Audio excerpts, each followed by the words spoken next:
ਅਸੀਂ ਵਾਇਲੈਂਸ ਨਹੀਂ ਚਾਹੁੰਦੇ। ਅਸੀਂ ਆਪ ਸਿੱਖ ਨੇ ਕਦੀ ਨਹੀਂ ਸ਼ੁਰੂ ਕੀਤੀ, ਸਾਡਾ 400 ਸਾਲ ਦਾ ਇਤਿਹਾਸ ਹੈ। ਪਰ ਜੇ ਕੋਈ ਸਾਡੇ ਤੇ ਵਾਇਲੈਂਸ ਕਰੂਗਾ ਉਹ ਬਚ ਕੇ ਵੀ ਨਹੀਂ ਕਦੀ ਗਿਆ। ਸਾਡਾ ਇਤਿਹਾਸ ਹੈ ਔਰ ਅਸੀਂ ਦੁਹਰਾ ਵੀ ਦਿਆਂਗੇ।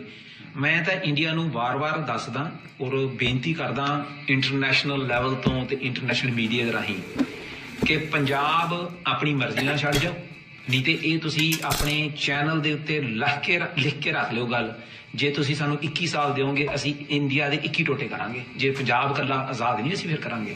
ਅਸੀਂ ਇੰਡੀਆ ਦਾ ਕੋਈ ਹਿੱਸਾ ਨਹੀਂ ਰਹਿਣ ਦਿਆਂਗੇ ਜਿਹਦੇ 'ਚ ਅਸੀਂ ਇਹ ਮੂਵਮੈਂਟ ਨਹੀਂ ਚਲਾਵਾਂਗੇ, ਚਾਹੇ ਉਹ ਤਾਮਿਲਨਾਡੂ ਹੋਏ, ਚਾਹੇ ਉਹ ਮਹਾਰਾਸ਼ਟਰ ਵਾਲੇ ਹੋਣ। ਅਸੀਂ ਹਰ ਇੱਕ ਦੇ ਸੰਪਰਕ 'ਚ ਹਾਂ। So they are forcing the indigenous people of Punjab, the Sikhs who are farmers, to commit suicide, कि ਜਾਂ commit suicide करके मर जान ਜਾਂ ਛੱਡ ਕੇ ਚਲੇ ਜਾਣ।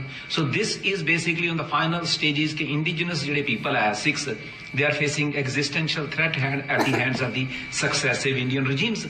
ਪਰ ਇਹਦੇ 'ਚ ਉਹਨਾਂ ਨੂੰ ਇਹ ਨਹੀਂ ਸਮਝਿਆ ਵੀ ਅਸੀਂ 20 ਦੇਸ਼ਾਂ ਦੇ ਵਿੱਚ ਫੈਲ ਚੁੱਕੇ ਹਾਂ। ਸੋ ਅਸੀਂ ਹੁਣ ਜਿਹੜੀ ਕੰਪੇਨ ਕਰਦੇ ਹਾਂ ਉਹੀ ਕਹਿੰਦੇ ਹਾਂ ਕਿ ਵੀ ਤੁਸੀਂ ਸਾਨੂੰ ਮਾਰਦੇ ਪਏ ਹੋ, ਪਰ ਜੇ ਉਹ ਤੁਸੀਂ ਹਜ਼ਾਰਾਂ ਦੀ ਤਾਦਾਦ 'ਚ ਮਾਰਨ ਲੱਗ ਜਾਓਗੇ ਤੇ ਫਿਰ ਨਹੀਂ ਤੁਸੀਂ ਰੋਕ ਸਕੋਗੇ, ਫਿਰ ਤੁਸੀਂ ਆਵਾਮ ਨਹੀਂ ਰੋਕ ਸਕੋਗੇ।